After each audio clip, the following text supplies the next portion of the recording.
I didn't realize immediately what was going on, and when I realized what was going on, and when he said hit the floor, what I did, I immediately hit the floor behind a chair with two ideas in mind. One is to escape the line of fire, if any, and the other is to where I could actually look at the man while I was on the floor, which I did because I kept my eye on him the entire time of the robbery.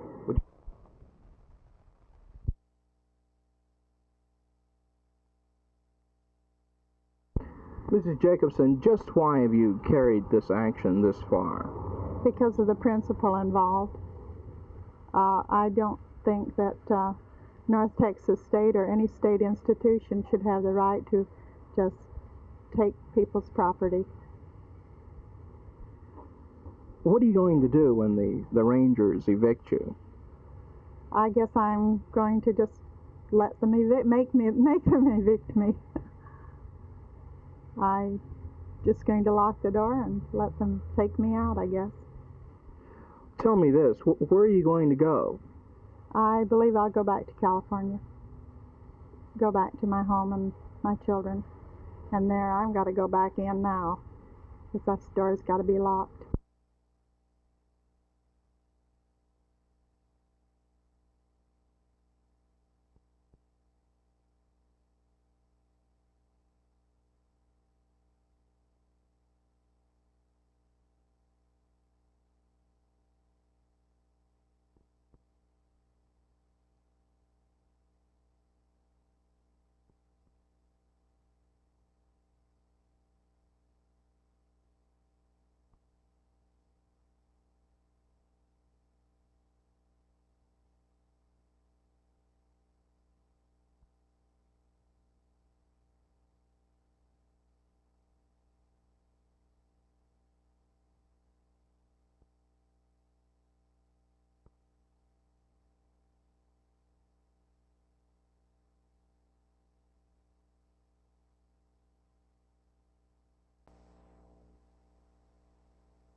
Probably affects us more than most clubs because we were the first team to schedule opening training camp. We were set to open July 10.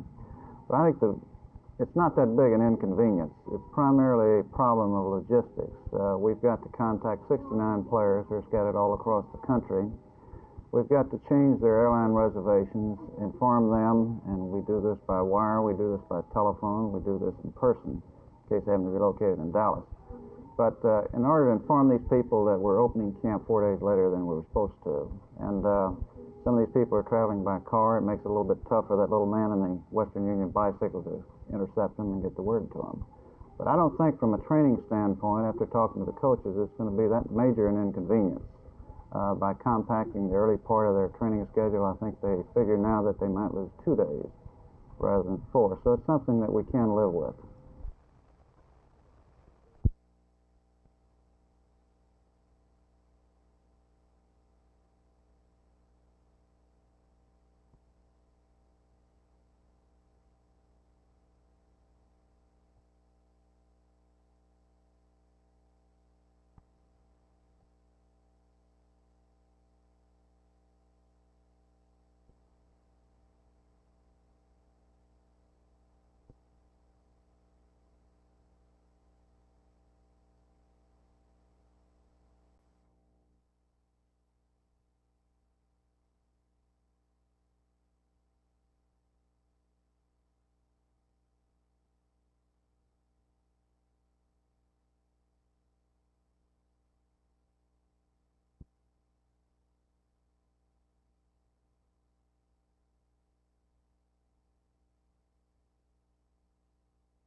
I was drinking my coffee and facing the cashier's cages when two men walked in from the rear entrance, joining the parking lot into the bank lobby. One man was carrying what appears to very much to be a submachine gun. The other man that came closest to me, right next to the coffee bar, was back very quickly into the main entrance of the bank lobby and waving this what looked like a revolver of about 38 caliber type of revolver. What did you hear him say? He said, "Everybody down and hit the floor."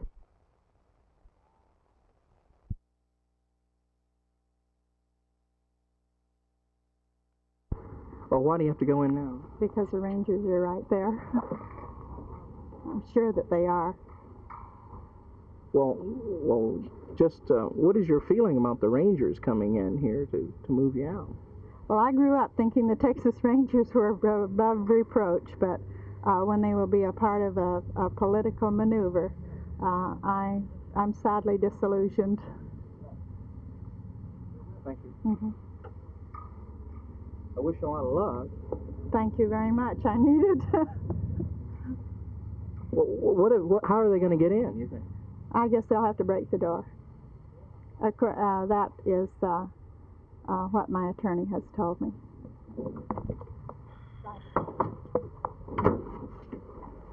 Hello there. Miss Jackson? Miss Jackson, would you come to the door? Well, open the door, please. Open the door. Ranger, what is your name? I'm Captain Wilson with the Rangers.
Well, I drove up in front of the donut place, and we were going to go to Ellen's, and I just heard a boom, and glass came out and hit the car, and I told the children we're going to move before the whole place blows up. Did you see the wall cave in? Yeah, the whole front just blew out, and I was so scared we just moved.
Fred Misko has a real estate office next door. He comes in here every day. He's a customer. And two, the bank has a large coffee urn in the lobby. And Fred...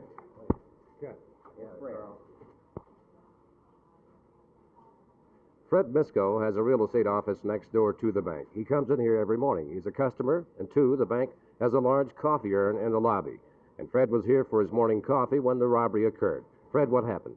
It appears to me that this was a very well-planned, well-executed, and strictly a professional job. They knew what they're doing. They came in fast and left fast. Fred Misco from a real estate office next door to the bank.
I don't know exactly.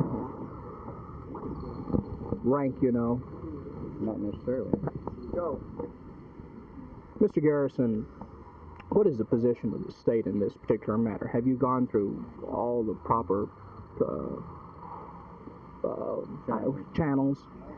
An entirely legal process has been followed. All steps have been followed in the process of eminent domain, which is a power given by statute to various institutions and governmental bodies, including universities, the highway department, and the city, and various others that have it by statute.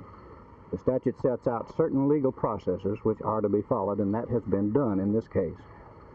Subsequent to the time that was done and the day of taking arrived, almost a year has elapsed. Entirely plenty of time for any other steps to have been taken, if there are any other available. So this is an entirely legal process, and although somewhat unusual, it is done when is necessary. When you fail to reach a negotiation, then there is a power of eminent domain which is given to the various governmental bodies upon the payment of just value as set by 3 commissioners, and that process has been followed. Mr. Hargrove, as the business manager of North Texas State University, what has been the procedure that the university has gone through? Have you personally talked to Mrs. Jacobson? Yes, useful. It'll be used as a part of the campus of North Texas State University. And I thank you.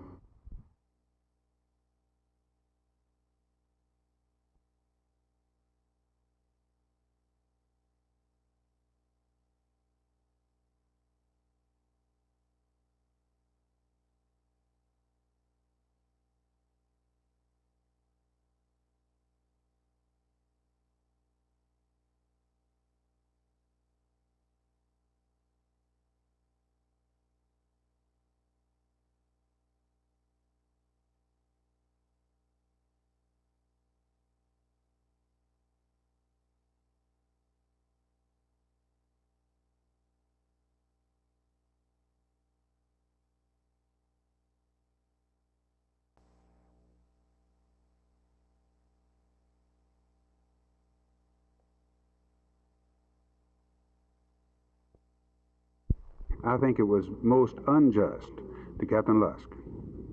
Why? Well, I think that the record shows that he was not, the record shows, upon the analysis that I made, that is that he was acceptable in January, he was not acceptable in May, only after he had appeared before the City Council and before the school board.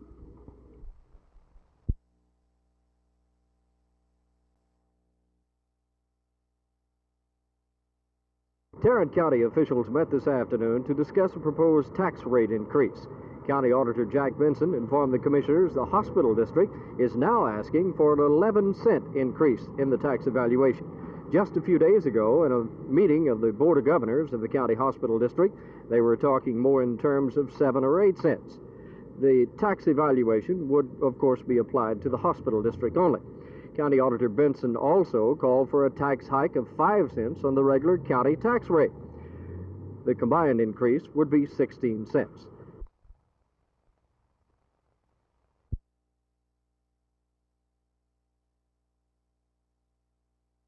New York City and Buffalo both have decided that about 45 micrograms per cubic meter of particulates would be the standard they adopt. The standard proposed in the board list for residential areas is 60, so this is a third higher than New York is willing to settle for. In a residential area? In a residential area, yes. And this is not to say what they would allow in the industrial area or so forth. But we're concerned, of course, as people who just live here.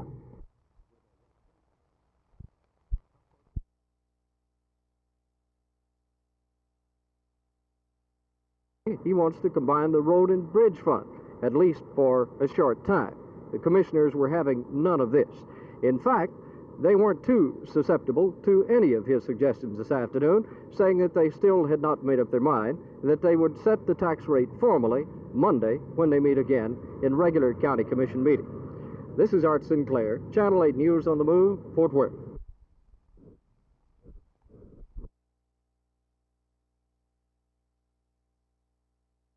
The arguments went on for most of the day here at the Sheraton Dallas Hotel. The State Air Pollution Control Board's proposed pollution standards don't meet with the approval of most of the people who have come here to argue their case.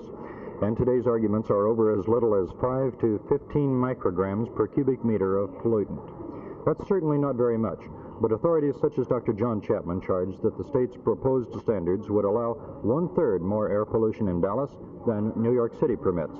And, says Dr. Chapman, the proposed standards are dangerously close to the line where lung damage can occur. It has been asserted that significant injury to human health as a result of ambient air pollution is hard to prove. And it is. I submit 2 points in rebuttal, however. First, it is even harder, indeed it is impossible, to prove that pollution does no harm. The burden of proof, in fact, ought to lie with the polluter, just as it does in the case of new drugs, new appliances, new food additives, and so on. Second, in fact, good biological evidence does exist for effects of sulfur dioxide on ciliary and activity and mucus secretion, on bronchial constriction, and other physiological activities that protect the lung. Whether people like Dr. John Chapman are right or not, enough support for strict air pollution standards can change the state's mind. That happened in Houston, where enough people turned out so that the state is rethinking its proposed standards. From today's hearing in Dallas, officials will decide what they think is right. After that, the only backstop is the National Air Pollution Control Administration in Washington, which controls the purse strings. This is Phil Reynolds, Channel 8 News on the Move.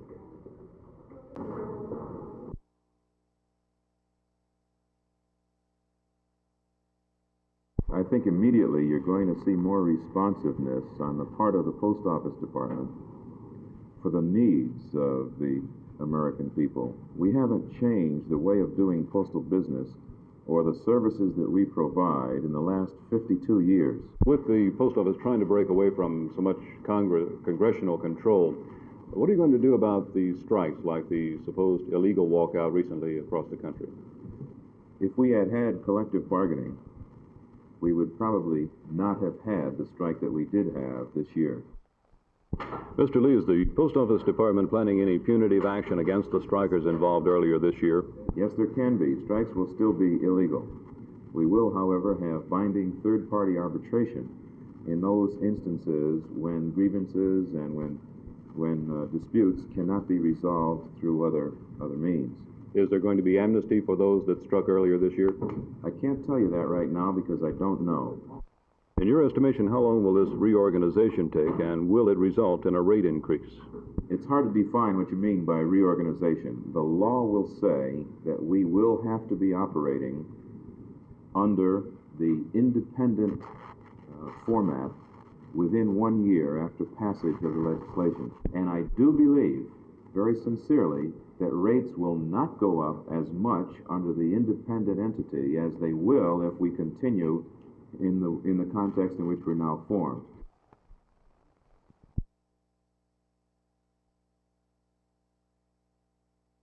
Mr. Cox, what do you hope to accomplish with your meeting in Washington July 16th? Out of this, we hope to arrive at some conclusions that have not been presented before. I think this will be the first time that there's been really an industry-wide conference in which not only government participates, but the air carriers themselves, the Airline Pilots Association, and the air travelers. Why is it so imperative that the airline skyjacking problem be solved? I'd answer that this way, Jim. I feel that it's a foregone conclusion that sooner or later, unless we do resolve this question satisfactorily, that we will have a great tragedy occur. Not only will you lose an aircraft, but 130, 140, 300 lives. I see it like being inoculated against a disease. You take the inoculation so as not to catch the disease. My feeling is that we must leave no stone unturned to solve this problem now before some great tragedy does occur.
That the legislation will be passed somewhere in the next 4 or 5 weeks. So I would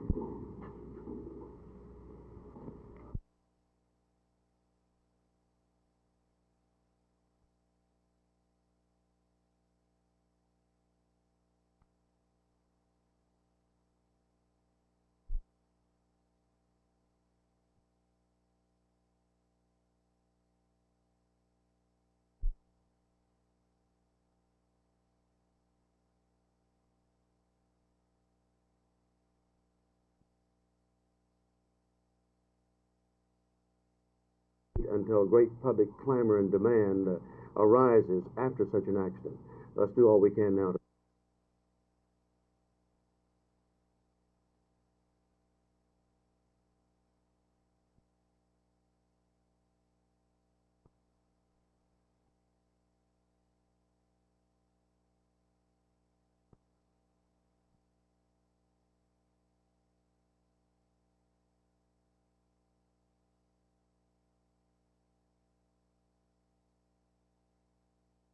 A sizable lineup of dignitaries appearing at this one-day session.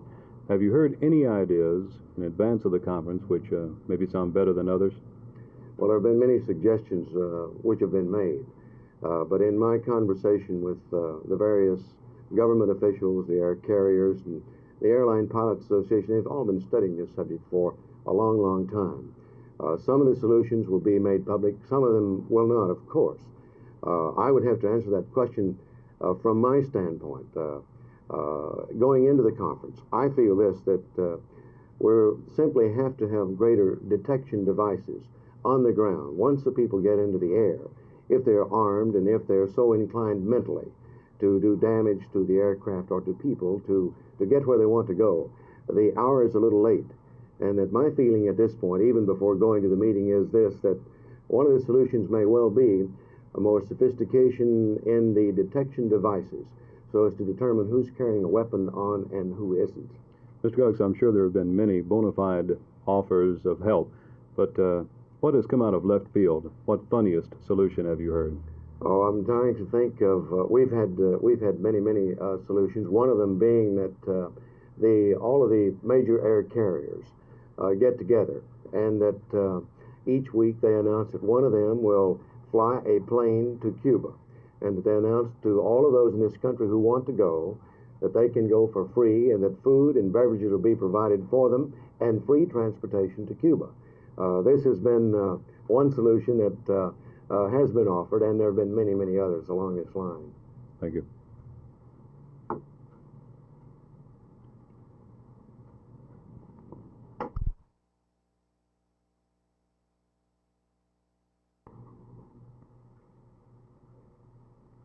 Mr. Cox, why is it so imperative that this skyjacking problem be solved?